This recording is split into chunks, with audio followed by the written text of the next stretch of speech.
Page 411 411। इसके अंदर ये हम पहले भी पिछली बार यही बात करी थी हमने। प्राचीन भारत में समृद्धि और धन संपदा का रिकॉर्ड। प्राचीन भारतीय विचार स्वीकार करता था कि भौतिक तथा आर्थिक सामर्थ्य तथा समृद्धि मानव सभ्यता के समग्र प्रयास के आवश्यक अंग हैं, हालांकि उच्चतम या प्रधानतम अंग नहीं। इस संबंध में भारत सांस्कृतिक क्रियाशीलता के अपने पूरे सुदीर्घ काल में किसी भी प्राचीन या मध्यकालीन राष्ट्र से समकक्षता का दावा कर सकता है। आधुनिक युग से पूर्व कोई भी जाति धन संपदा, व्यावहारिक व्यापारिक समृद्धि, भौतिक नियोजन तथा सामाजिक संगठन के इससे उच्चतर गौरव तक नहीं पहुंच पाई। यह इतिहास का, प्राचीन दस्तावेजों, तत्कालीन साक्ष्यों का रिकॉर्ड है। इससे इनकार करना एक विलक्षण पक्षपात और दृष्टि की अंधता का प्रमाण देना है। अब इनकार तो नहीं कर सकते, पर हाँ, डायरेक्टली लोगों को इस चीज का कोई सेंस है नहीं, उनको मतलब ही नहीं है। उनको इस बात से कोई मतलब नहीं है कि ये महान रहा या क्या रहा। अब तो प्योर यूटिलिटेरियनिज्म है। इससे कोई मतलब नहीं है वो महान था या क्या था, मेरे को इससे क्या फायदा या नुकसान। फिर रहा था या नहीं रहा, मेरे को मतलब ही नहीं है इस बात से। अब तो निरी पशुता है। इससे इनकार करना एक विलक्षण पक्षपात और दृष्टि की अंधता का प्रमाण देना है। एक काल्पनिक रूप से, या यो कहें तो कल्पनाहीन रूप से, अतीत की यथार्थता में वर्तमान यथार्थता का गलत अर्थ लगाना है। एशियाई वैभव, जिसमें भारत की धन धन संपदा का वैभव भी कुछ कम नहीं था, ओरमज और इंड की धन संपदा, स्वर्ण मंडित बर्बर द्वार को एक समय कम समृद्धिशाली पश्चिम द्वारा बर्बरता का लक्षण कहकर कलंकित किया जाता था।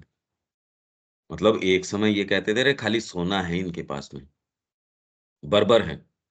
और जब वो सारा लूट के लेके चले गए यहाँ की धन संपदा, तो अब आपकी दरिद्रता है, उसको बर्बर बता के कह रहे हैं, अरे दरिद्र लोग हैं। मतलब आपके पास जो कुछ भी होगा वो दरिद्रता है। हम आपको मानक देंगे, दरिद्र होंगे तो भी मानक हम प्रदान करेंगे, आपका लूट के लिए आएंगे तो भी मानक हम प्रदान करेंगे। परिस्थितियां अब आश्चर्यजनक ढंग से पलट चुकी हैं। समृद्धिशाली बर्बरता और ऐश्वर्य का अपेक्षाकृत बहुत ही कम कलात्मक प्रदर्शन लंदन, न्यूयॉर्क तथा पेरिस में दिखाई देता है।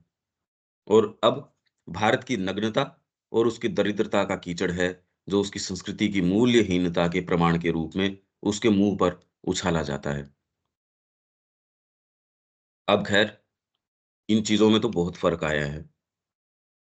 अब ऐसी स्थितियां नहीं है। जिस समय श्री अरविंद लिख रहे थे, उस समय और आज के अंदर, पर आज ये नहीं कि यूं कहा जाता है, स्वीकार तो किया जाता है। अब स्थिति ये है कि हमको फर्क नहीं पड़ता। हमको इससे कोई विशेष मतलब है नहीं। तो अब यूटिलिटेरियनिज्म, उपयोगितावाद, ये भी ठीक है, ये रहा होगा। वेद भी है तो अब इसको शिक्षा नीति के अंदर लिया हो। अब इससे कोई, अब देखो, इससे आप साथ में कोई भी चीज, इससे व्यापार जोड़ दो। गो सेवा है, इसके साथ कोई भी चीज तब चलेगी, ये क्या बोल रहे हैं, जब इसके साथ आप व्यापार को जोड़ दोगे। इसके साथ धन संपदा जोड़ दो, इकोनॉमिक्स जोड़ दो, खेती के साथ इसको जोड़ दो, गो सेवा के साथ जोड़ दो, वेद के साथ जोड़ दो, तो ऑटोमेटिकली सेल्फ सस्टेनेबल हो जाएंगी ये चीजें। तो मतलब वो जो चीजें हैं, वो भी आपके ही दायरे को सर्व करें बस, बेसिकली। सर्वाधिक सहिष्णु और ग्रहणशील धार्मिक प्रणाली, हिंदुत्व का आंतरिक सिद्धांत। हिंदुत्व, जो सभी धार्मिक पद्धतियों में सर्वाधिक सहिष्णु और ग्रहणशील है, का आंतरिक सिद्धांत ईसाइयत या इस्लाम के धार्मिक भाव की तरह कठोर रूप से एकांगी नहीं है। जहाँ तक उसके अपने विशिष्ट, शक्तिशाली अनोखेपन को और अपनी सत्ता के विधान को खोए बिना संभव था, वह समन्वयात्मक, अर्जनशील और समावेशकारी रहा है। भी आप माँ श्री अरविंद के अनन्य भक्त हो सकते हो और आप एक्चुअल में तो तभी ग्रहण कर सकते हो। चारों तरफ से आप बहुत नई-नई चीज़ें पर अपनी विशिष्ट जो चीज़ है उसको थोड़ी खोओगे। आपका एक भवन बनाने के अंदर एक प्लान है, उस प्लान को नहीं खराब करोगे। प्लान तो वो का वो है। अब बिल्डिंग मटेरियल या उसके अंदर डेकोरेशन है और है, वो आप उसके अंदर चेंजेस कर सकते हैं। तो इसने सब ओर से ग्रहण किया है, सब ओर से अपने अंदर आत्मसात किया है। सदा ही इसने हर तरफ से अपने अंदर ग्रहण किया और उसे आत्मसात करने वाली शक्ति के हवाले कर दिया, जो इसके आध्यात्मिक हृदय में तथा इसके जाज्वल्यमान केंद्र में, केंद्र के प्रखर ताप में प्रज्वलित हो रही है, जिससे कि अत्यंत निराशाजनक पदार्थ को भी इसकी आत्मा के अनुकूल रूपों में परिणत कर दिया जा सके। कोई भी जीवन का छोटे से छोटी चीज को भी इसका जो मूल भाव क्या है? इसको परमात्मा से जोड़ दो। इसके अंतर के अंदर ये अग्नि प्रज्वलित है। कैसी से कैसी चीज जब इसके हवाले ये कर देती है, तो उसका रूप चेंज हो जाता है। व्यापार चेंज हो जाएगा, लड़ाई या आपके युद्ध है, वो भी धर्म का एक स्वरूप ले लेगा। इस सबसे जो घोरतम रूप है आपकी इसका, वो है युद्ध। वो क्या ले लेगा स्वरूप? या आपकी ये ऐसी क्रियाएँ, पाशविक क्रियाएँ, बच्चा पैदा करना है साहब, उसको भी एक धर्म का स्वरूप दे दिया कि ना गृहस्थ के लिए ये। तो एक-एक चीज़ को वो रूप प्रदान कर दिया कि उसके अंदर निरंकुशता या खाली भोगवादिता, ये वाली चीज़ न रह के और कोई हायर धर्म का साधन बन जाती है। बड़ी विशिष्ट बात है, ध्यान दे के देखो आप। अब ये वाला जो कोटेशन है अपना, ये 81 और 82 सनातन धर्म वाली पुस्तक है।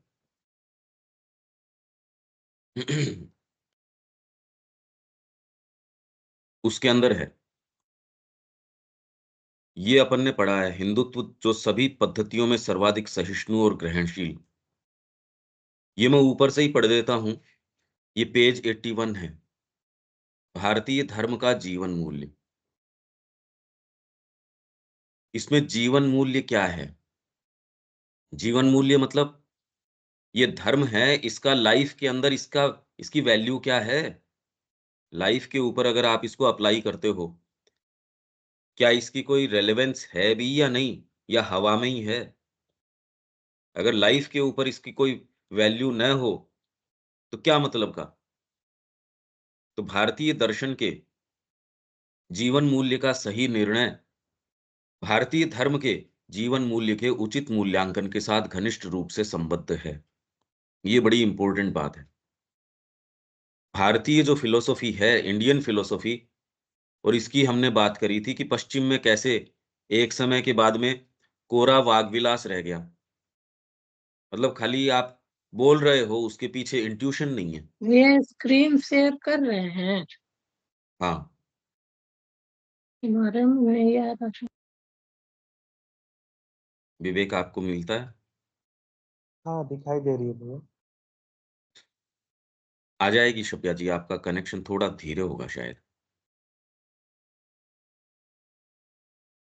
भारतीय दर्शन, ये एक प्रिय दर्शन हवा में नहीं है। ये लाइफ के अंदर, और भारतीय जो धर्म है, बेसिकली भारतीय दर्शन को जब जीवन में उतारते हो, लागू करते हो, तो वो भारतीय धर्म बन जाता है। दर्शन है, जीवन में अप्लाई करते ही भारतीय धर्म बन गया। तो भारतीय दर्शन और भारतीय धर्म, ये और भारतीय जो जीवन है, ये एक हैं ये। वो दर्शन जो जीवन पे अप्लाई नहीं कर सकते, वो दर्शन यहाँ नहीं टिक सकता। श्री अरबिंदो की जो फिलॉसफी है, वो वो जीवन के अंदर अप्लाई कर सकते हो। यहाँ जीवन से अलग कोई दर्शन, उसको तो मानते ही नहीं। ये तो कोरा विचार है, तो वो कहते हैं इसका मेरे को क्या लेना? ये एक इतनी गहरी मानसिकता है, ये दूसरी संस्कृतियाँ इसको उनको सेंस ही नहीं है इस बात का। यहाँ जो दर्शन है, फिलॉसफी है कोई भी, आप सांख्य की फिलॉसफी की भी बात करोगे, अगर वो जीवन पे अप्लाई नहीं कर सके, तो फिर वो रेलेवेंट नहीं रहती, वो देर-सवेर चली जाएगी। तो ऐसे लोग हैं जो जीवन के ऊपर उसको अप्लाई करते हैं। तो भारतीय दर्शन जो है, वो वास्तव में जब जीवन पे अप्लाई करते हो, तो इसका स्वरूप है भारतीय धर्म। ये कोरा कोई विचार, कोई ऐसी कोई चीज़ नहीं जिसका कोई जीवन से संबंध न हो।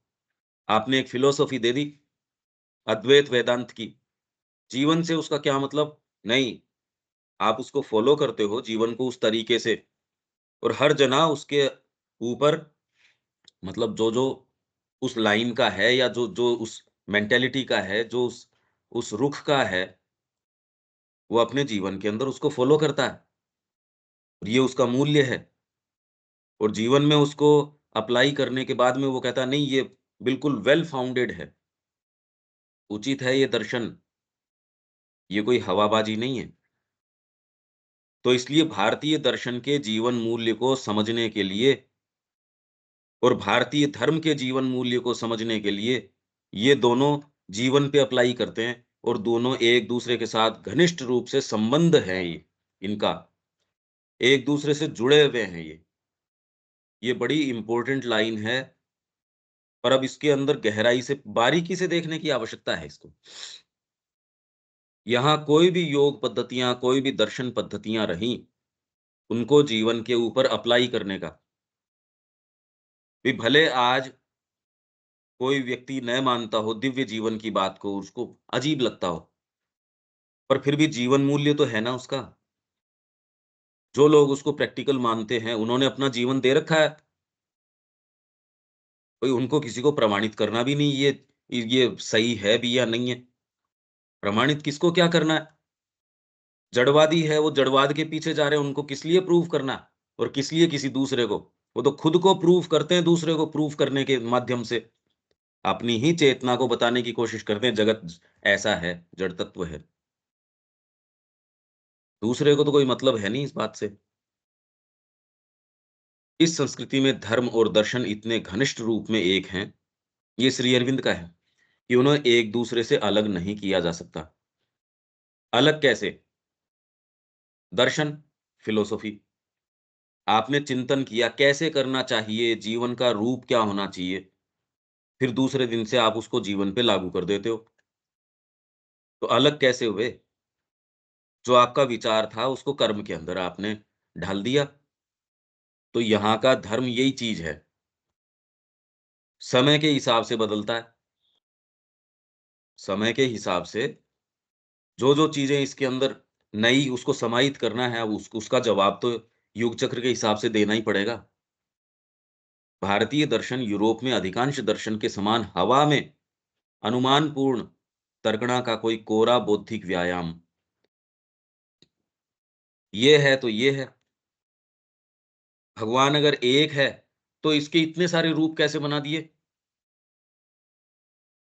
वो तो एकमेव है। और आप गणेश पुराण के अंदर गणेश जी को सर्वोच्च बता रहे हो, दूसरे के अंदर दूसरे को सर्वोच्च बता रहे हो।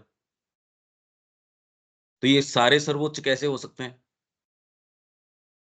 अरे बुद्धि का प्रयोग अपने स्तर के ऊपर हो सकता है, उससे आगे नहीं हो सकता ना। आपका मंत्री है, वो मालिक नहीं हो सकता। मंत्री का कार्य तो आपसे ऑर्डर्स ले और उसके नीचे जो उसको जितना अधिकार क्षेत्र दे रखा है, उसके ऊपर लागू करे। तो आप रीजन को ये सोचें तो रीजन का अपना एक काम है। उसको अनधिकृत तरीके से ऐसी चीज़ों में आप प्रवेश करवाएँगे जहाँ उसका प्रवेश नहीं है, कैसे कर देगा वो? भौतिक विज्ञान भी अपने तरीके से जिन चीज़ों में प्रवेश कर सकता है, उनमें ही कर सकता है। बाकी के लिए उसको उसको सहायता लेनी पड़ती है। आप सूर्य के ऊपर भौतिक आँख से थोड़ी पहुँच जाते हो, एक सहायता किसी उपकरण की या किसी की सहायता लेते हो। उसके माध्यम से भले ही ये कितने भी विकसित हो जाएँ, पर ये सूर्य के ऊपर कैसे चले जाएँ? तो इनकी लिमिटेशन है। तो वैसे ही ये अनुमानपूर्ण, कोरा कोई बौद्धिक व्यायाम, बुद्धि से ये कहेंगे सुप्रीम रियलिटी ये है, और बुद्धि से मैं देखो इसको डिफाइन कर देता हूँ। ये नहीं पहचानते हुए कि भी बुद्धि का अपना एक क्षेत्र है। उसको आप डेवलप कर लो, थोड़ा बहुत जगत को समझ सको, पर उसको निर्धारित कहाँ से कर दोगे आप? सर्विसेबल लॉज़ उसके है, वो पता करके आप अपने जीवन को और थोड़ा-सा सुखद बना सकते हो। अच्छा तालमेल बिठा सकते हो। प्रकृति का ज्ञान होगा, थोड़ा कृषि ठीक कर लोगे। जीवन को थोड़ा ठीक चला लोगे, हेल्थ को ठीक कर लोगे, साइकोलॉजी को थोड़ा ठीक कर लोगे। और कोई भी व्यक्ति ये थोड़ी कह देगा, अरे मैं प्रकृति के नियमों को निर्धारित मैं करता हूँ। वो तो जितने दिन जिस तरीके की हैं, उस तरीके की हैं। और वो भी अगर गहरे नहीं जाओगे तो आप निर्धारित कर नहीं सकते। तो अगर तर्क बुद्धि को आप अनधिकृत तरीके से कहोगे, नहीं मैं तो इस क्षेत्र में प्रवेश करके इनको निर्धारित करता हूँ, यही प्रयास कर रहे हैं। हम बताएँगे ब्रह्मांड के नियम। तो एक व्यक्ति एक एक तर्क देता है, विश्व कहता है वाह! नई एक एक फिलॉसफी, ये एक नई पद्धति आई, फिलॉसफी तो क्या, एक नई थी थ्योरी दी है एक एक वैज्ञानिक ने। हाँ, अब हम जगत का पूरे का पता लगा लेंगे। थोड़े ही समय बाद में दूसरा वैज्ञानिक आता है, वो उसका खंडन कर देता है। तो दूसरे कहते हैं, अरे बिल्कुल, अब पता लगा लेंगे।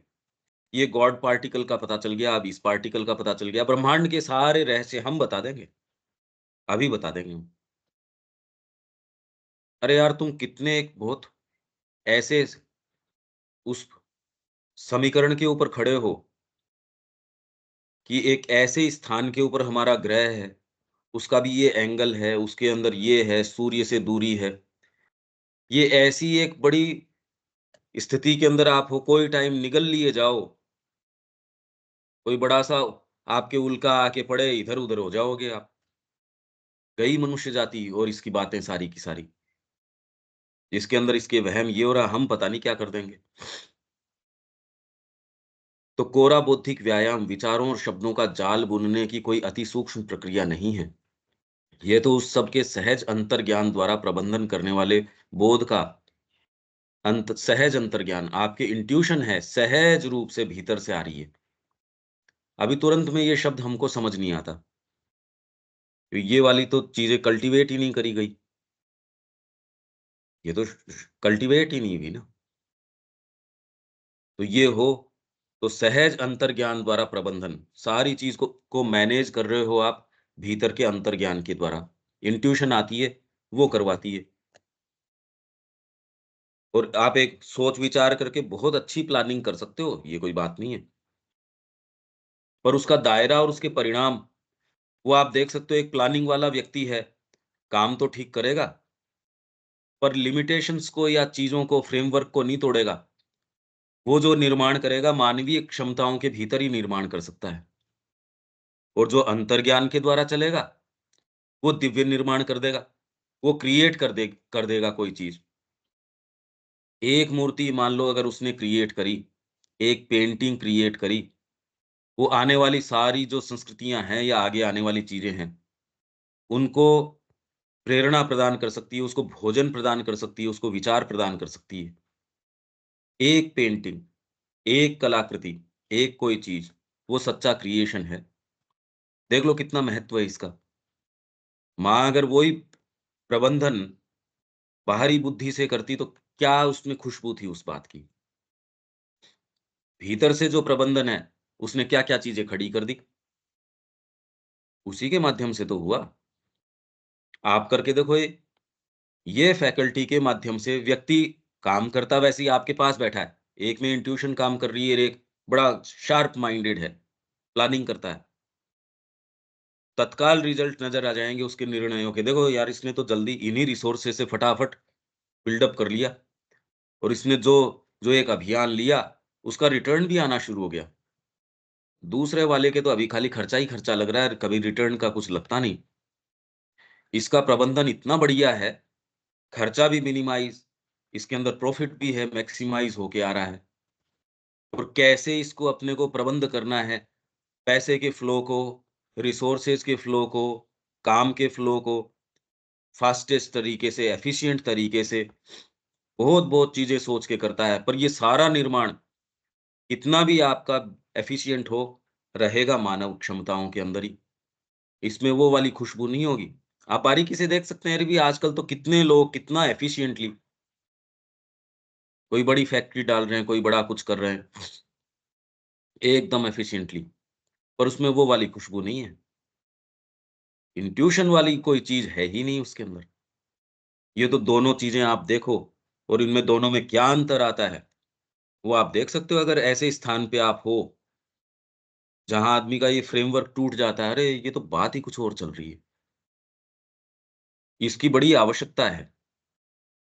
ऐसी चीज़ें सामने दिखाई जाए कि ये क्या कर सकती है, ये हमको पता ही नहीं इन चीज़ों का। तो प्रबंधन करने वाले बोध का सुनियोजित बौद्धिक सिद्धांत है, जो भारतीय धर्म की आत्मा, उसका विचार, क्रियात्मक सत्य, उसकी भावना और शक्ति का मर्म है। भारतीय धर्म है कर्म तथा अनुभव में प्रयुक्त किया गया भारतीय आध्यात्मिक दर्शन। ये मैं कहता आ रहा हूँ। भई आप अगर भारतीय धर्म की बात करो या सनातन धर्म की बात करो, तो अपने आप में जो इसका दर्शन है और इसका दर्शन क्या वेदांत का दर्शन है, अहम ब्रह्मास्मि, तत्त्वमसि, सर्वखल्विदं ब्रह्म। इसको अगर आप जीवन में अप्लाई करो, तो इसके क्या मायने निकलते हैं? मैं ब्रह्म हूँ, पर मैं बचपन की स्थिति के अंदर हूँ। अब वो ब्रह्मत्व क्या करेगा इसके अंदर? उसको मैं प्रैक्टिस में कैसे लेके आऊँ? भई अहम ब्रह्मास्मि मान लिया, पर यहाँ मैं अभिव्यक्ति में आया हूँ। मैं एक मन, प्राण, शरीर लेके आया हूँ। अब मैं क्या करूँ? भई प्रैक्टिस में क्या करूँ अब मैं? उसके अंदर सारा ढाँचा जो देता है, धर्म प्रदान कर देता है। तो यहाँ धर्म है वो पूरा का पूरा जीवन है। वहाँ धर्म कोई ऐसी चीज़ नहीं है, वो तो जीवन को एम्बेलिश करने की सी चीज़ है, कि जाया है साहब चर्च में भी एक बार जाया है, ठीक है जीवन इससे ठीक-ठीक रहता है। जीवन तो अपने आप में देखो अलग है।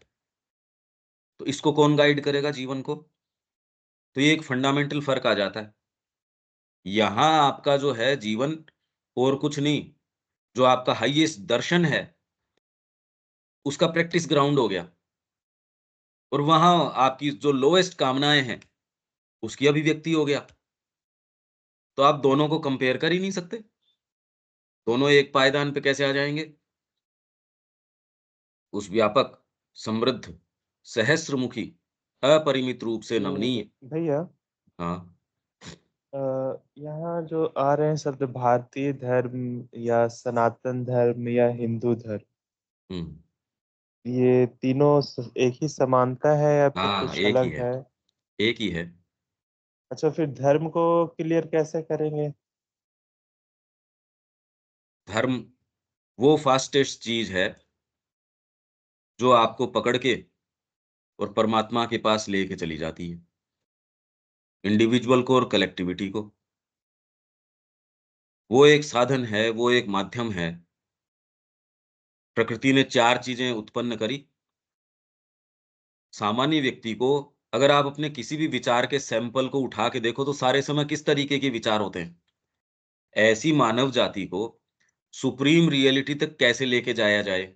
ये बड़ा प्रश्न है। हम किसी भी समय अपने विचार के सैंपल को उठा सकते हैं, उठा के देख सकते हैं। अभी तो प्योरली क्या तो शरीर के ऊपर लगा रहेगा, परिवार के ऊपर लगा रहेगा। मतलब आपके मुद्दे जितने भी किसी का भी आप किसी के भी सैंपल उठा के देख लो, यूनिवर्सली समस्या ये है कि जो तात्कालिक इमीडिएट मुद्दा है, खाना बनाना है, मेरे को व्यापार में जाना है, ट्रैवलिंग कर रहा हूँ, मुद्दा तुरंत में वो होता है और उसके अंदर जो प्लानिंग कोई गहरी होती नहीं। सामान्य जीवन के अंदर कोई विशेष कोई आदर्श लेके व्यक्ति चलता नहीं। अब ऐसे के अंदर मनुष्य जाति को ये तो सारी चीज़ें नीचे ही नीचे खींचने वाली है। ऐसे में वो जहाँ भी हो, उसको ये बताना कि कोई सुप्रीम रियलिटी है, उसके लिए प्रकृति ने 4 धाराओं का निर्माण किया। मनुष्य ने नहीं किया ये। तो 4 धाराओं के अंदर एक तो है रिलिजन। रिलिजन आपको कोई एक ऐसा कि कोई और दूसरी रियलिटी भी है। तो धर्म एक ऐसी चीज़ है जो आपको जहाँ भी आप हो वहाँ से लेता है। सनातन इसलिए है क्योंकि ये मूलभूत अंतर्निहित है, अंदर ही है। प्रलय भी हो जाएगा नेक्स्ट टाइम दोबारा अगर कोई भाषा आएगी तो संस्कृत आएगी। क्योंकि वो चीज़ों के मूल को उसका जो मूल उसके अंदर क्या है? माँ ने नाम दे दिया ये डिवोशन है। अगर माँ भूल भी गई, नेक्स्ट टाइम उनके सामने तुलसी आएगी, फिर कह देंगे डिवोशन है। क्योंकि वो तो उसके अंदर सिग्निफ़ाई करती है वो चीज़। यही बात संस्कृत करती है। यही बात धर्म की है। आपका मूल स्वभाव क्या है? तो यहाँ कोई धर्म डॉगमैटिक नहीं है। ये करो, ये करो, ये करो, वैसे नहीं। तो धर्म एक चीज़, दूसरी है ओकल्टिज़्म। प्रकृति ने 4 धाराओं का निर्माण किया। आपकी जो रियलिटी है भीतर की, उसके पास जाने के लिए, अप्रोच करने के लिए 4 अप्रोचेज़ हैं, जिसमें रिलिजन, ओकल्टिज़्म, स्पिरिचुअल फिलॉसफी। क्या बात है ये! मतलब तत्व क्या है? तो आप उसमें धीरे-धीरे ये प्रयास करते हो भई देखो इंद्रियों से ये नज़र आ रहा है। इसके अंदर आपको आपकी आँखों की भी रेंज इतनी है, कुत्ते ज़्यादा देख सकते हैं, अलग स्पेक्ट्रम पे देख सकते हैं, हम तो सर्टेन स्पेक्ट्रम पे ही देखते हैं। तो इस विचार को धीरे-धीरे, धीरे-धीरे आप ऑब्ज़र्व करके और किन्हीं निष्कर्षों के ऊपर आते हैं।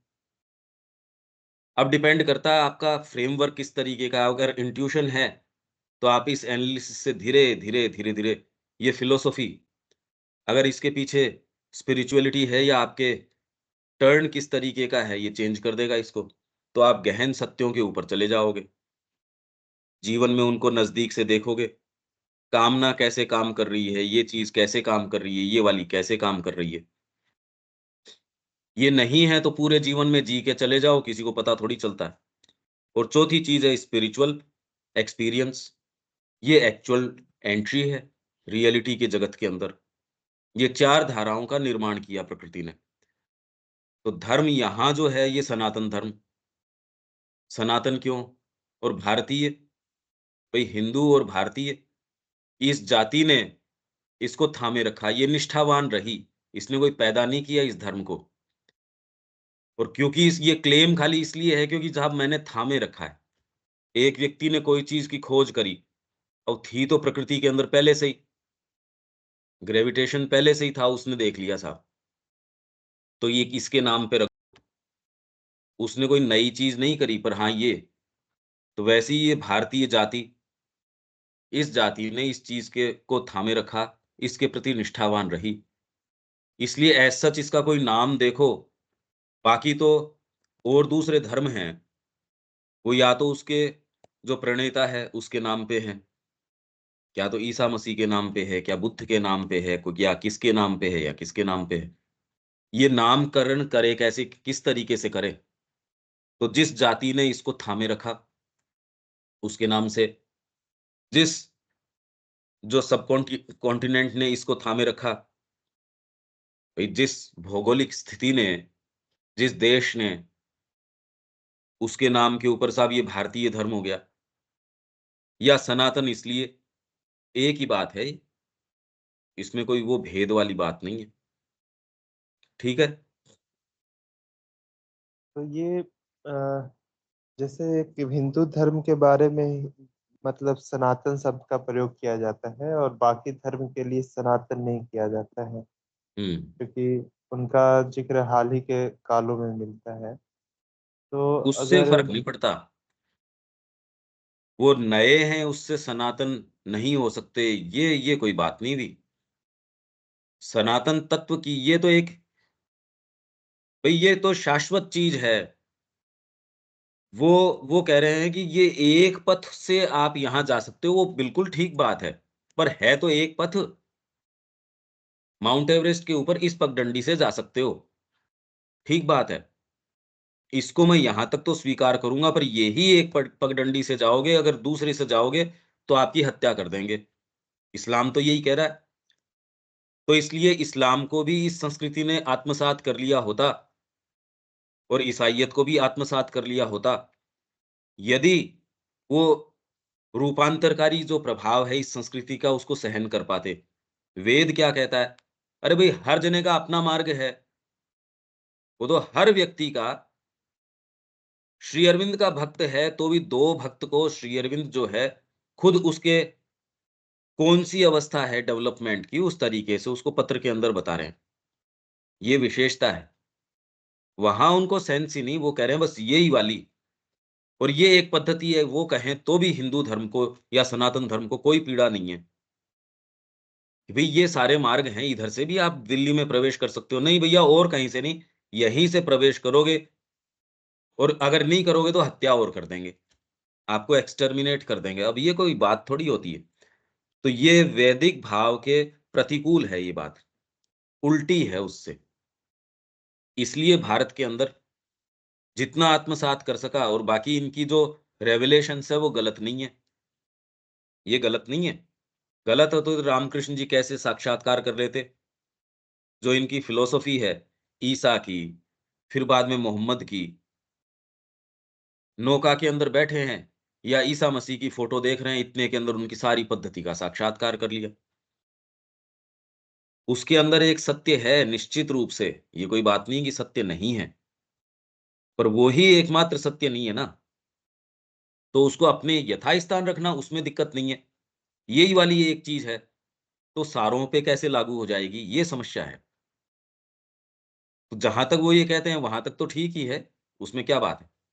सनातन इसलिए है, क्योंकि इसने अपने आप को कोई क्लेम किया ही नहीं, विवेक का अपना धर्म है और अगले जीवन के अंदर वो क्या चीज़ लेके आता है, इसको कोई पीड़ा नहीं है, ये तो सहायता प्रदान करती है आपको। देखो एक तो आपको रिस्ट्रिक्शंस करे और ये कर दे, यही वाली पगडंडी से जाना पड़ेगा, अब आपके लिए तो बड़ी मुश्किल हो जाएगी। आपको मैं ये कहूँ कि दिल्ली जाना है, यहाँ पहले झुंझुनू आओ और यहीं से हम ही भेजेंगे, ये करेंगे, अब ये कोई बात थोड़ी होती है। उसकी बजाय एक मैं ये कहूँ कि आप कहीं से भी जा रहे हो, मैं सहायता भिजवाता हूँ, रुको आपके पास। ये संस्कृति तो ये है कि कोई कहीं भी है, उसको वहीं उसी स्थान पे युद्ध के अंदर खड़ा है, तो सहायता पहुँचा देगा। व्यापार में है तो सहायता, बच्चा है, बूढ़ा है, स्त्री है, पुरुष है, जवान है, जो कुछ भी कहीं भी है, सबको सहायता पहुँचा देगा। ले भैया चल, तू अपनी बाहरी और आंतरिक किसी भी स्थिति के मोड़ पे खड़ा है, तेरे को लेके चलते हैं। अब बताओ इसमें कहाँ दिक्कत हो सकती है? ये तो सहायता ही सहायता पहुँचा रहा है, दूसरे सहायता नहीं पहुँचा रहे। दूसरे तो कह रहे हैं ये करो तो ठीक है, नहीं करो तो मार मार डालो। तो अब सारों पे कैसे अप्लाई हो सकता है ये बताओ आप? एक कोई नियम एक व्यक्ति पे भी जीवन के 2 समय पे अप्लाई नहीं हो सकता। आप सबके ऊपर एक ही व्यक्ति का नियम और सब पे अप्लाई करने का प्रयास कर रहे हो तो ये गड़बड़ हो जाएगी ये बात तो। मूल आपका जो सत्य है, अंतरात्मा कोई एक तत्व परमात्मा का लेके आई है, उसका खंडन करना हो गया ये तो। एक विशेष आप तत्व हो जो हमने बात करी थी, कि भगवान की एक विशेष कला, एक विशेष एट्रिब्यूट, उसी को तो एक्सप्रेस करने आए, वो विशिष्टता तो मैं आपकी दरकिनार कर दूँ, उसको तो मैं कह दूँ नहीं, आपकी विशेषता को मैं स्वीकार नहीं करता। तो फिर तो यहाँ धरती के ऊपर आने का जो उद्देश्य है, वो तो खत्म हो गया। हाँ, किसी समय विशेष में किसी धर्म से भी सहायता ले सकता हूँ, किसी चिंतन पद्धति से, किसी व्यक्ति से, वो तो सहायता तो अरे भई आए ही इसीलिए कि यहाँ अंतरात्मा ये अपने अनुभव ले और जो उसके अंदर विशेष बात है वो सामने लेके आए। और दूसरों के अंदर तो ये तो मानते ही नहीं ना इस बात को। वो तो ये कह रहे हैं तुम्हारा निर्णय होगा और इटर्नल हेल में डाल दिया जाएगा या आप हेवन में चले जाओगे। तो यहाँ तो बेसिक में ही फ़र्क है कंसेप्शन के अंदर। हाँ, विवेक? तो मतलब हिंदू धर्म जो है सो अपने आप में उदार है, जो सभी चीज़ों को एक्सेप्ट कर रही है और जिसकी जिस तरीके की ज़रूरत है उस मार्ग से उसे सुप्रीम तक ले जा रही है और बाकी चीज़ों में इस प्रकार की चीज़ें नहीं है, इसलिए वो सनातन नहीं हुए ना। हाँ, सनातन तत्व नहीं है उनके अंदर और बाकी तो और दूसरे जितनी भी पद्धतियाँ हैं, उनके पास खुद का चिंतन है भी नहीं। वो तो किसी न किसी स्तर पे उनके जितने भी अनुभव हैं तो वेद के ही। पर मानव प्रकृति के अंदर जब ईगो है और वेहेमेंस है, ये सारी चीज़ें जब प्रवेश कर जाती है, वो आसुरिक बन जाती हैं। अगर उसको अपने स्थान के ऊपर रखा जाए, वहाँ तक तो है ठीक। भई चप्पल को चप्पल के स्थान पे रखा जाए, पर ऑब्सेशन हो जाए आपके चप्पल को लेके सोचो। आपके लिए केंद्र ही आपके जीवन का चप्पल हो जाए, तो दूसरा कहे यार इसको मेडिकल हेल्प की ज़रूरत है थोड़ी-सी।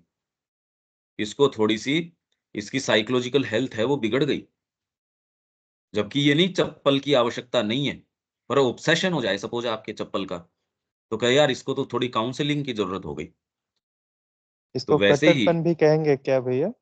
हैं, इसको कट्टरपन भी कहेंगे क्या? कट्टरपंथी तो अपने आप ही आ जाएगी। जब कोई क्योंकि मेरे संकीर्णता है, मैं बिना किसी फ्रेमवर्क के जी नहीं सकता। तो उनको एक एक फ्रेमवर्क तो बना के देना ही पड़ेगा। किसी व्यक्ति को ये कह दिया जाए अगर अनुशासन के अंदर कि तेरे आत्मा का अनुशासन ही लागू होगा तेरे ऊपर। अरे बच्चा है वो, आत्मा का अनुशासन बेचारे को तो आपको स्ट्रिक्टली इतनी बजे ये क्लास है, इतनी बजे ये, इतनी बजे ये करेगा। तो आदमी बड़े आराम से चल पाएगा। वही आप ये कह दो श्री अरविंद का पूर्ण योग है, आपके ऊपर कोई नियम लागू नहीं होते। तो व्यक्ति इस अवस्था में नहीं है कि वो फ्रीडम को स्वीकार कर सके।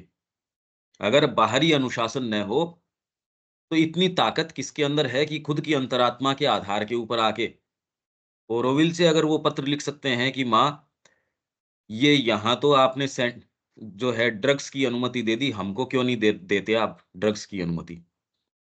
ओरोविल वाले ये पत्र लिख रहे हैं, तो आपकी प्रकृति क्या कर रही है वो देखो। माँ कह रही है ये ओरोविल मैंने कोई नाजायज़ औलादे पैदा करने के लिए नहीं कि मैटरनिटी वार्ड खोल दिया, तुमने तो ये लाइसेंस ले लिया, ये जगह है क्या इसके लिए कोई? ये नई भावी मानव जाति के लिए स्थान है या तुम ये है मनुष्य की स्थिति। कट्टरपंथीता तो आ ही जाएगी। मनुष्य की बनाई हुई है, धर्म क्या करेगा इसके अंदर? समस्या धर्म की नहीं है, मानव प्रकृति की है ये। बाहर से बच्चा कीचड़ में सन के आया, माँ उसको साफ करेगी, उसके लग ही जाएगा कीचड़ तो। तो समस्याएँ धर्म की और इनकी नहीं है, समस्याएँ तो मानव प्रकृति की हैं।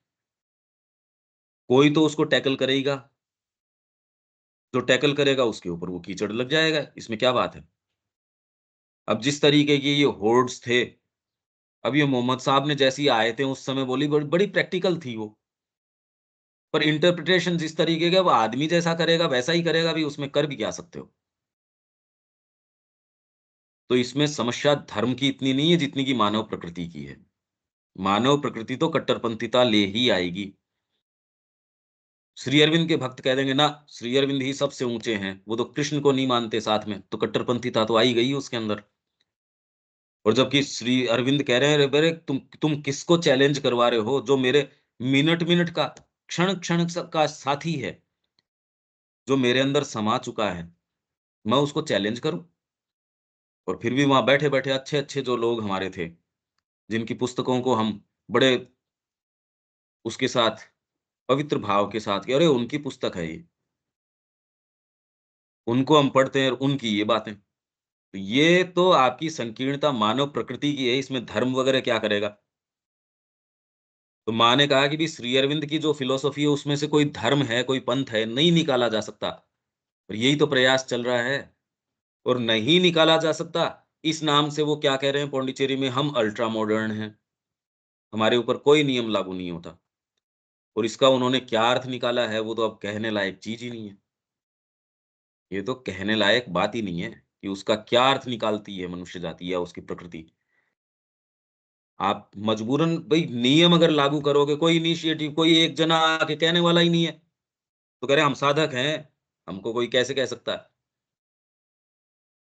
मैनेजर है वो अपने बाइंडिंग सेक्शन को प्रेस के अंदर, वो भैया बाइंडिंग वाले को मैनेजर कह नहीं सकता, कैसे नहीं कह सकता? निकाल तो मैं सकता नहीं, साधक है ये।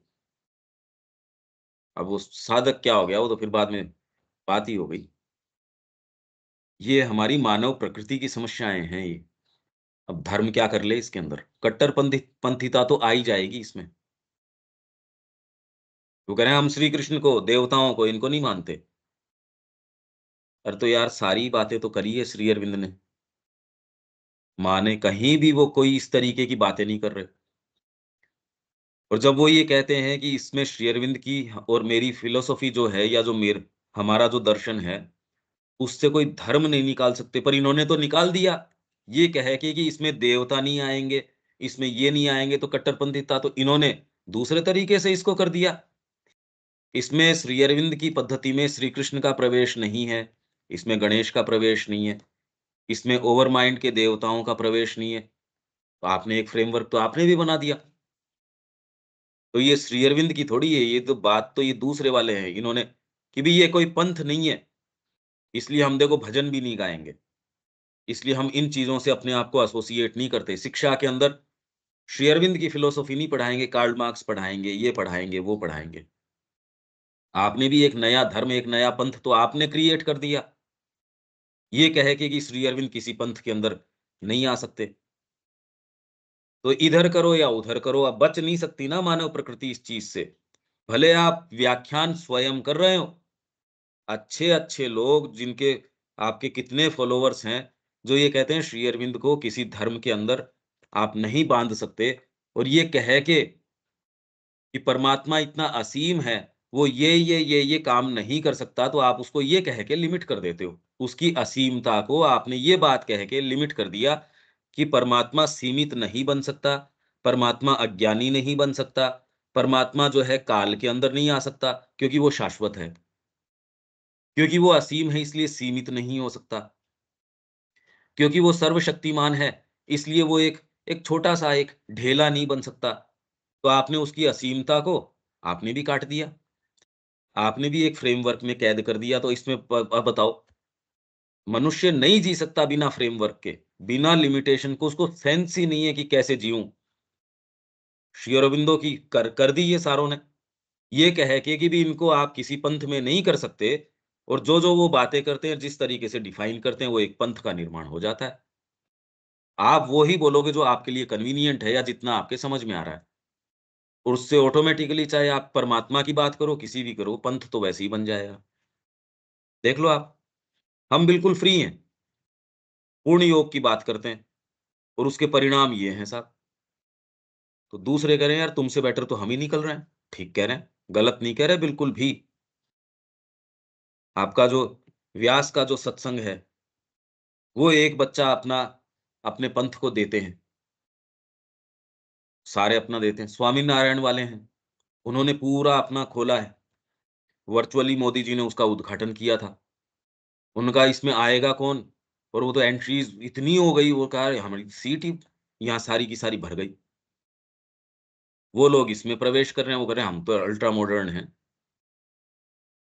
यहाँ एक लड़का है, उसकी अगर कोई गर्लफ्रेंड नहीं है, तो इसके अंदर मतलब इस दिमाग नहीं है इसमें, या फिर दूसरे का कोई दूसरा नहीं है। ये हम यहाँ आ गए, ये कह के भी फ्रीडम होनी चाहिए। ये फ्रीडम लो साहब। तो इसमें समस्या कोई फिलॉसफी माँ श्री अरविंद की फिलॉसफी की समस्या नहीं है। समस्या ये है कि मनुष्य बिना इनके रह नहीं सकता। ये समस्या मानव प्रकृति की है, कि वो खुद बना लेगा, ये कट्टरपंथी है, नियम है, वो है।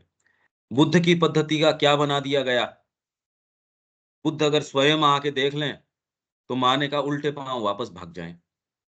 माँ ने तो धर्मपद के ऊपर कमेंट्री करी ही है, देखो आप, उसमें इस तरीके की कोई चीज़ नहीं और किसी कॉन्टेक्स्ट में वो कोई चीज़ कह रहे हैं, कोई अगर कोई चीज़ दे रहे हैं, तो वो बिल्कुल ठीक है भई। मैं कहीं की यात्रा का वृत्तांत या उसका वर्णन कर रहा हूँ, तो इसमें कोई गलत बात नहीं है। पर यही नहीं मान लेना चाहिए, मेरा वर्णन बहुत अच्छा हो सकता है, इतना हो सकता है कि मेरी किताब दुनिया की बेस्ट सेलिंग नंबर हो सकती है। पर इससे ये थोड़ी हो गया कि और दुनिया की जगहें खत्म हो गई। मैं कश्मीर गया, वहाँ का वर्णन कर दिया, बड़ा सुंदर किया। अरे अल्टीमेट थोड़ी हो गया पर, और जगह बहुत हैं। तो ये जानते हुए कि भी हाँ, ठीक है, लोगों में ये लड़ाई थोड़ी हो जाती है कि ये कश्मीर ही है बस, क्योंकि ये पुस्तक लिख दी गई। उनको सेंस होता है इस चीज़ का, अगर वो सेंस खत्म हो जाए तब तो लड़ाइयाँ ही लड़ाइयाँ। तो वैसी सुप्रीम रियलिटी के बारे में कोई क्या कहता है? लड़ाई कैसे हो सकती है? कट्टरपंथी कैसे हो सकती है? भी कोई भी वर्णन करोगे, एक सर्टेन दायरे में ही तो कर सकते हो। ये वाली बात आती नहीं। तो जो श्री अरविंद में से भी पंथ नहीं निकल सकता, पर ये तो निकाल ही रहे हैं, तो और दूसरों की बात क्यों करें? हम तो अपने ही भाइयों की बात करें और वो कर रहे हैं। जो सीरियस है वो कर रहे हैं, जो सीरियस नहीं है, वो तो कुछ भी नहीं कर रहे। वो तो पॉलिटिक्स ऑफ कन्वीनियंस कर रहे हैं। आज समझ में आ रहा है ये बात, कल समझ में आ रहा है वो बात। साइकिक की भी बात कर लेंगे, इसकी भी कर लेंगे, उसकी भी कर लेंगे, बस। इसलिए जो एक्चुअल स्थिति है वो तो हमारे सामने है ही। वो तो सब जगह घूम के देख लो, उसमें क्या बात है? वो तो साफ-साफ है। ये हम विचार थोड़ी कर रहे हैं, ये तो आज की स्थिति है। ठीक है विवेक? हाँ भैया, और प्रश्न है लेकिन आगे देख हाँ, रहे हैं नहीं तो बोलो, लंबा। बोलो, अच्छा, बोलो ये 47 हूँ। ये भैया जैसे अभी जो बात बता रहे हैं उसमें हिंदू धर्म में ये चीज स्पष्ट हो रही है कि ये इसका निर्देशन जो है सो आत्मा से हो रहा है, लेकिन जहाँ धर्म की बात आती है वहाँ कर्म कांड का एक परिवेश मिल जाता है। तो फिर वो चीजें धर्म से अलग हो गई या फिर वो उसका पार्ट हो गया? सबसे इम्पोर्टेंट पार्ट है, कर्मकांड को जो कह के जिस तरीके से इसको अवमानित करने की कोशिश की जाती है, इनफैक्ट बात उल्टी है। सबसे इम्पोर्टेंट चीज़ है, आपको डायरेक्टली भौतिक प्रकृति को अगर टच परमात्मा का चाहिए, अगर कर्म कांड नहीं कर रहे, खाली विचार-विचार के ऊपर ही है, कभी कुछ नहीं हो सकता जीवन के अंदर। दिव्य जीवन की हम बात करेंगे, कर्म में अगर एक आप प्रैक्टिस में इसीलिए ए ड्रॉप ऑफ प्रैक्टिस, क्या कह रहे हैं? Drop of practice. आपके ओशंस हैं थियरीज़ के, वेल इंटेंशंस के, खूब ज्ञान के, पर वो निष्प्रभावी हैं। बहुत मेरे को ज्ञान है, प्रैक्टिस के अंदर मैं उसको बूँद भर भी नहीं डालता, निष्प्रभावी है। दुनिया की सारी लाइब्रेरी पढ़ ली मैंने, इसके अमृत के ऊपर, बूँद एक मेरे गई नहीं तो मेरी तो मृत्यु होगी। कोई एक बूँद अगर मेरे चली गई, अमरता उसी से प्राप्त होगी, उसके वर्णन को पढ़ने से नहीं होगी। तो कर्मकांड को जो बताया जाता है, बात उल्टी है।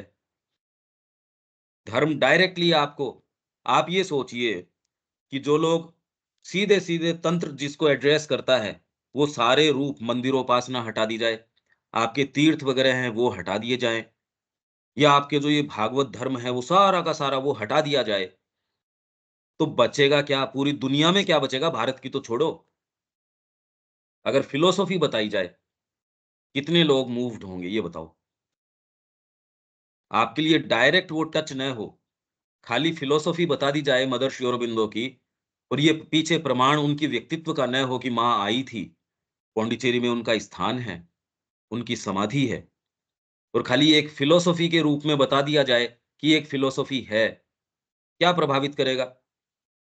अगर श्री अरबिंदो की पर्सनैलिटी उसको वैलिडेट करने के लिए पीछे न खड़ी हो, आप जानते हो अरे श्री अरविंद हुए हैं, श्री अरविंद पीछे हैं, आपका डायरेक्टली उनसे टच है, तो पौंडीचेरी जाके आप बेसिकली क्या कर रहे हो वहाँ? समाधि के ऊपर अगर खाली उसको देखो तो मार्बल है भई, फूल सज्जा कर रखी है, सुंदर डेकोरेशन है साहब। पर ये पीछे फैक्ट है उसके, अरे माँ श्री अरविंद की उपस्थिति है, वो आपको टच प्रदान कर देती। आप फिलॉसफी में हो या नहीं हो, कोई फ़र्क नहीं पड़ता।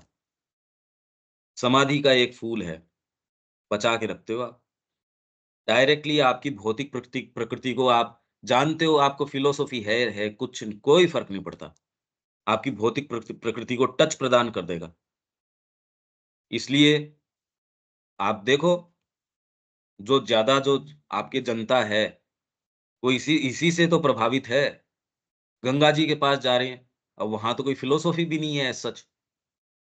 करोड़ों-करोड़ों, एक दिन, और कोई भी उपलक्ष्य होता है, वहाँ पाँव रखने जगह नहीं। 15-15 किलोमीटर दूर तो गाड़ियाँ रोक लेते हैं। मतलब कल्पनातीत। अगर उनको सारों को बैठ के फिलॉसफी समझाई जाए, कितने का आएँ? 2 नहीं आए उसमें से, कि कोई फिलॉसफी के कारण आ रहा है, ना। गुरुजी हैं, उनकी उपस्थिति है, मैं उनके लिए सामान लेके आया, अरे मेरे को फिलॉसफी से मतलब नहीं है, गुरुजी के लिए ये चीज़ लेके आता हूँ, उनके लिए मैं भोजन पकाता हूँ, बहुत अच्छा लगता है। गुरुजी से मैंने मंत्र लिया, गुरुजी से मैंने यही चीज़ के लिए अवतार आते हैं बार-बार, नहीं तो खाली कोरी फिलॉसफी, जो उनकी भागवत धर्म, अगर उसके पीछे पर्सनैलिटी न हो, उसके चिंतन के पीछे, यही बात दिलीप कुमार रॉय को श्री अरविंद लिख रहे हैं पत्रों के अंदर। दिलीप कुमार रॉय कह रहे हैं कृष्णा कॉन्शियसनेस को तो मानते हैं, पर क्या कृष्ण एज ए पर्सनैलिटी हुए हैं? उन्होंने कहा रे बिना पर्सनैलिटी के कॉन्शियसनेस कहाँ से आएगी? कृष्णा कॉन्शियसनेस अगर है, तो बिना पर्सनैलिटी के कॉन्शियसनेस कैसे आ गई? तो पर्सन तो पीछे है ही है, और उससे आपका टच जो है, आपका ये सारा कर्मकांड है और है। बुद्धि तो एक छोटा-सा पार्ट है भई, आपके और दूसरे पार्ट भी हैं। आपका भौतिक तत्व भी है, आपका रसात्मक तत्व भी है, आपका एस्थेटिक्स भी है, आपका एथिक्स भी है। सारों को एड्रेस कौन करेगा? आपके हर भाग का बिल्कुल जस्ट क्लेम है, राइटफुल क्लेम है उसका। उसको चाहिए परमात्मा का टच, उसको मिलना चाहिए। जो-जो चीज़ उसको टच देगी, वो फ्लरिश करेगी। ये क्या बात है? कितने-कितने आयोजन आपके भागवत के हो रहे हैं। बार-बार, बार-बार, ये थोड़ी उनको नहीं सुना, नहीं कोई चीज़। हालाँकि ये अब तो कमर्शियल हो गया, और उसके पर फिर भी कुछ भी हो, कौन-सी चीज़ है जो आकृष्ट करती है? ये तो कमर्शियल, तो पूरा जगत ही कमर्शियल है। अरे सारी चीज़ प्योरली कमर्शियल है, पर वहाँ उतनी भीड़ क्यों नहीं? ये कौन-सी चीज़ है? एक आयाम आपको एक ऐसी चीज़ प्रदान करती है, जो सुख देती है। कोई ऐसी चीज़ जो आपको कहती है, हाँ, कोई सत्य है, कोई चीज़ है, उससे मेरा टच हो रहा है मेरे को। बहुत अच्छा लगता है। तो क्योंकि वो एक सच्ची चीज़ है, तो उसके साथ और साहब और ठीक है, ये सहन करते हैं इसको तो। अब मेरा बच्चा है इसलिए इसकी सारी बदमाशियाँ हैं, वो ठीक है भई, पर बच्चा तो है। बच्चे को थोड़ी वो शैतानी करता है, बच्चा घर के अंदर तो फेंक थोड़ी दोगे। अच्छी लगती है आपको। तो इसलिए ये सारा अभियान ठीक है। कर्मकांड बहुत ज़्यादा इम्पोर्टेंट है। उल्टी बातें हैं ये तो। ज्ञान कांड, ये कांड, वो करता नहीं है, आपको बहुत बहुत कम एड्रेस करता है चीज़ों को। कर्मकांड डायरेक्टली अगर आपको नहीं हो, श्री अरविंद की खाली फिलॉसफी हो और श्री अरविंदो की पर्सनैलिटी पीछे नहीं हो, माँ नहीं हो, आप कल्पना भी नहीं कर सकते उस स्थिति की। अभी तो ये है कि माँ ने कहा है, अगर वही फिलॉसफी हो आपके पास, पर पीछे प्रामाणिकता माँ की न हो, उनकी पर्सनैलिटी की, तो आप ठीक है जो है सो। कर्मकांड तो सबसे इम्पोर्टेंट है। इसलिए शूद्र जो है ना, चारों वर्णों में सबसे ऊँचा वर्ण है एक तरीके से। अगर ये न हो तो बाकी को सिद्धि की प्राप्ति नहीं हो सकती। Detailed perfection. हाँ, विवेक। अ, ठीक है भैया, और आगे और भी प्रश्न है जिसको मैं क्लियर करता हूँ, क्योंकि धर्म की बात चल रही है तो धर्म से संबंधित बहुत सारी बातें हैं जिस पर डिस्कशन चाह रहा हूँ कि हो तो अच्छा रहेगा। तो इसमें जो अपनी एक तो ये आप पढ़ लो, ये 81 नंबर का पेज है, हम्म, भारतीय धर्म का जीवन मूल्य। और इसके अंदर हमने जो पढ़ा, ये हमने पहले भी पढ़ा था कि जो इन चीज़ों के अंदर नहीं आता, ये मैंने उस दिन शेयर किया था कि कुछ ऐसी चीज़ें हैं, तो ये वही वाली बातें आ गई इसके अंदर कि निर्जीव आदत, बिना पचा हुआ पदार्थ, ये चीज़ें हैं। और उसके बाद जो आज हमने सबसे पहले पढ़ा, वो बोल्ड लेटर्स के अंदर आ गया। कल हम इसकी कमेंट्री से शुरू कर देंगे। भारतीय दर्शन का जीवन मूल्य, ये जो है इसकी कमेंट्री से हम शुरू कर देंगे। इसमें अभी 5 मिनट हैं, आपको अगर कुछ कहना, देविका जी कुछ कहना चाहेंगे आप? नहीं पंकज भाई, अभी प्रश्न तो कोई नहीं है। जो बोल रहे हैं उसको रिलेट कर पा रहे हैं क्या आप? हाँ जी, हाँ जी। इस दृष्टिकोण से कोई इस तरीके से नहीं कहते, इस तरीके से कम आती है बातें। हाँ और जी, जिन अभी लोगों वो ने सनातन हाँ, सनातन धर्म को भी यही सोचते थे कि हिंदू धर्म सनातन धर्म इसलिए है क्योंकि एंशियंट है। अभी तक तो यही था, तो अभी पता हुँ, चला कि सनातन धर्म क्यों है, क्योंकि सब सब चीजों को वो ले लेता है अपने में, उसमें उदारवाद सन है। सनातन नहीं, सनातन का मतलब है जो शाश्वत, इटर्नल। हाँ जी, इटर्नल। शाश्वत चीज़ वही हो सकती है जिसका न जन्म हुआ हो, न मृत्यु हो सकती हो। शाश्वत का अर्थ क्या है अगर डिफाइन करें इसको, जिसका जन्म हुआ, और जिसकी मृत्यु हो गई, वो तो टेम्पोरल चीज हो गई। शाश्वत चीज वो है जिसका न तो आदि है न अंत है, वो शाश्वत है। तो शाश्वत तो परमात्मा ही है। तो हाँ जी। ये धर्म शाश्वत कैसे हो सकता है? मतलब ये और कोई दूसरे आधार पे नहीं है। यहाँ कोई भी, ये सृष्टि है, हम कहते हैं नाम रूपात्मक है। यहाँ कोई भी रूप है, संस्कृत उसका नाम ले देगी वो का वो। अगर प्रलय भी आ जाएगी, नेक्स्ट टाइम सृष्टि होगी, तो वो ही नाम संस्कृत वापस लेगी उसका, क्योंकि उसने माइंड से नहीं निर्धारित किया ये नाम, उसकी आत्मा में निहित है, उस वस्तु के अंदर। ये हमने पढ़ा था कि कैसे शब्द के द्वारा सृष्टि होती है। तो उसके मूल के अंदर वो नाम है, इसलिए सनातन है वो चीज। ये संस्कृति हमेशा ही हर चीज के मूल में चली जाती है। तो मूल के अंदर जो मूल तत्व है वो सनातन रहता है। तो इस धर्म ने उसका निरूपण कर दिया। तो इसलिए और कोई नाम इनको मिला नहीं, सनातन धर्म। कई लोग इसके अंदर ये बकवास करते हैं कि कोई नाम कैसे हो सकता है। कुछ लोग आजकल क्या कहते हैं, सनातन कोई नाम थोड़ी है, ये तो क्वालिटी है, सनातन शाश्वत। अरे पर ये इसीलिए है सनातन, क्यों सनातन धर्म, डेफिनेटली क्वालिटेटिव ही है ये। ठीक कह रहे हो आप, क्योंकि और कोई दूसरा नाम इसका रखा नहीं जा सकता। सनातन मतलब जो न तो जिसका आदि है न अंत है, ये हमेशा ही वस्तुओं के अंदर उसकी अंतरात्मा में निहित है, वो धर्म है। अगर प्रलय हो जाती है, दोबारा भी कोई चीज आती है, तो ये ही धर्म वापस निकल के आएगा, क्योंकि धर्म ऐसा सच है ही नहीं, उसकी मूल पुकार है, इसलिए है सनातन। सनातन मतलब इटर्नल, शाश्वत। ठीक है देविका जी। हाँ जी। ये कुछ फंडामेंटल बातें हैं, भ्रमित करते हैं लोग। उनको जो कन्वीनिएंट है वो कुछ भी, ऐसी डिबेट्स आप देखोगे आपका दिमाग खराब हो जाएगा, यार ये कह क्या रहे हैं। और ये जब चर्चा हम करेंगे, कुछ कुछ आपको देखने का एटलीस्ट एक चश्मा मिलेगा कि यार ऐसे, नहीं ये बात ऐसे जोड़ो। पहले तो जोड़े ही कैसे, पहले तो यार ये शोरगुल हो रहा है, समझ नहीं रहे। एक आचार्य एक चीज कह रहा है, दूसरा दूसरी बात कह रहा है, तीसरा तीसरी बात कह रहा है। और बुद्धि के स्तर के ऊपर सारी ठीक भी हैं, सारी गलत भी हैं। उनको एकता के सूत्र में लेके कहाँ आओ। इसलिए जो जनक की सभा के अंदर वेदवादी हैं और याज्ञवल्क्य, इनके बीच के अंदर जो चर्चा परिचर्चा है, वो कोरे वाग विलास नहीं है, मानसिक चर्चा परिचर्चा नहीं है, इंट्यूशन के आधार पे है। वो अभी की ये डिबेट्स करते हैं, उनके कोई ये है नहीं। तो अगर आप गहरे रूप से इसको समझ जाओगे, तो इन चीजों के रहस्य को और ये जो चर्चा परिचर्चा है, इनके पीछे भी जा पाओगे।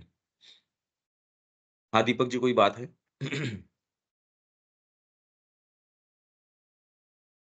क्लैरिटी आ रही है। आज ये पढ़ने के बाद ये आवश्यकता महसूस होता है, भारतीय धर्म को फिर से स्थापित करने की क्यों आवश्यकता है। पाश्चात्य दर्शन बना भारतीय दर्शन आज और बहुत क्लियर शब्दों में बोला जा सकता है। पाश्चात्य दर्शन जहाँ मानसिक प्रारूपण है, भारतीय दर्शन अंतर्भाष पे आधारित है। हाँ। इसी कारण भारतीय दर्शन, भारतीय धर्म को यहाँ स्थापित करने की बहुत आवश्यकता हो रही है। बिल्कुल।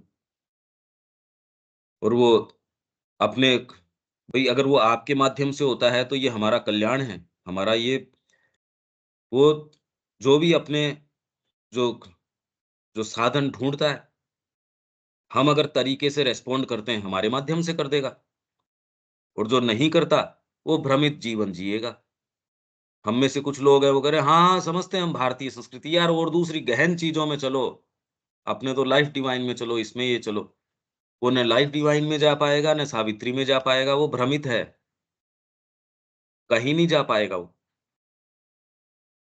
ये बड़ी समस्या की बात है। कई लोग देख रहे हैं कि यार क्या बात कर रहे हो इससे, अरे श्री अरविंद ने कितना महत्व दिया है इसको, यूं ही थोड़ी दिया है।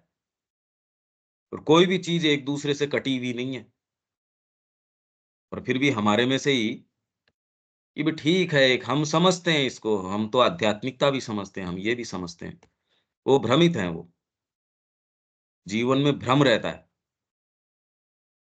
तो हम अपने जीवन के अंदर इसको करें तो इसके अंदर हम इसके अगर माध्यम बनते हैं, तो ये हमारा भी कल्याण है। गंगा जिस एरिया से जाएगी, सोचिए क्या करके जाएगी, उस एरिया को तो बिल्कुल बदल देगी, रूपांतर कर देगी उस एरिया का। तो हमारे माध्यम से वो तो एक खाली नदी है, ये तो परमात्मा की धारा है। हम सब के माध्यम से यदि हम वाहिकाएँ बन जाएँ, उसका कहना क्या? हमारा जीवन जो है वो एक बिल्कुल अलग आयाम में उठ के चला जाएगा, बिल्कुल अलग हो जाएगा।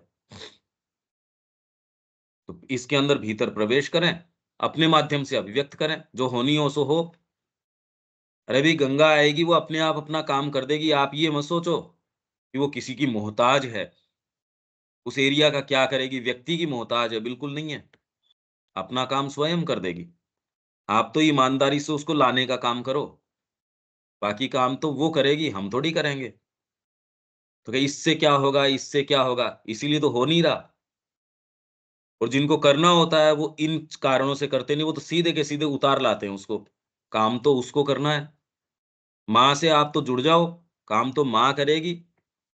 उसके जो परिणाम हैं, बहुत लोगों में जागृति आए नहीं आए, आ जाए तो भी अच्छी बात है, नहीं आए तो भी अच्छी बात है। भैया ऐसी क्या आफ़त आ रही है? आप तो जुड़ जाओ, अपनी अंतरात्मा से जुड़ो, उसके वैभवों को ले आओ। जो होना हो सो इससे कम में तो वैसे भी नहीं हो सकता। उसके आने के बाद ही होगा जो होगा सो। ठीक है दीपक जी? जी। जय श्री माँ। जय श्री राम। जय श्री